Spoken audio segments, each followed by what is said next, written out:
Routine దుష్ట శిక్షణ శిష్ట రక్షణ కథే అయినా చాలా దినుసులు పడ్డాయి. యాక్షన్, సెంటిమెంటు, ఎమోషను, రొమాన్సు, దేశభక్తి ఒకటేంటి అన్ని కలిసి అత్యద్భుతంగా కథను చేశారు కృష్ణ చిత్ర యూనిట్ వారు.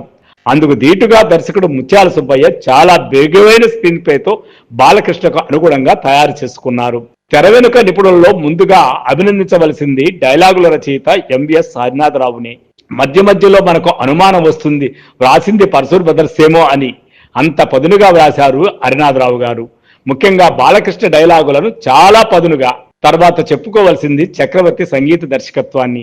అసలు ఆయన ఏ సినిమా సంగీతం ఫెయిల్ అయ్యాడు, ఏ సినిమా కమర్షియల్ గా హిట్ కాలేదని చెప్పుకుంటే ఏ ఒక్కటి అరి కూడా సినిమాల లోపం ఉండొచ్చు కానీ ఆయన సంగీతంలో ఎప్పటికీ లోపం లేదనేది కొన్ని వందల సినిమాలతో నిరూపించినటువంటి వాడు సంగీత దర్శకుడు చక్రవర్తి.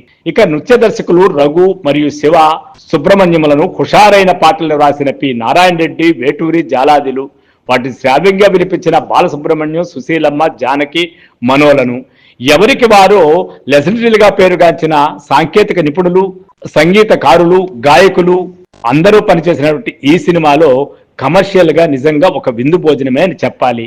అలా చూడబాకు, నిన్ను ఎక్కడో చూసిన గుర్తుంది, రంగరంగ వైభవంగా, నిన్ను నేను పెళ్లాడంగా, తుంటరివాడ అంటూ సాగుతాయి ఆ 4 పాటలు. వీటిలో 2 బృంద నృత్యాలు కూడా ముత్యాల సుబ్బయ్య చాలా సరసంగా చిత్రీకరించారు. ఏ తాగుబోతు నాయాలా, అదే తాగినాక ఉయ్యాలా అనే పాట బాలకృష్ణ అభిమానులకు బాగా నచ్చుతుంది. ప్రత్యేకంగా చెప్పవలసిన పాట ఒకటి ఉంది. అదేంటంటే జయమాలిని లాగా, జ్యోతిలక్ష్మి లాగా, రాధా, విజయశాంతి వంటి హీరోయిన్ల లాగా కాస్ట్యూమ్ చేసుకుని వయ్యారాల వైవిజయ డిస్కో డాన్స్ చేయడం. ముందు సుత్తివేలుతో ప్రారంభమై తర్వాత బాలకృష్ణతో ముగుస్తుంది. ఇలాంటి డాన్సుల్లో కూడా వైవిజయ అనిపించుకున్నారు.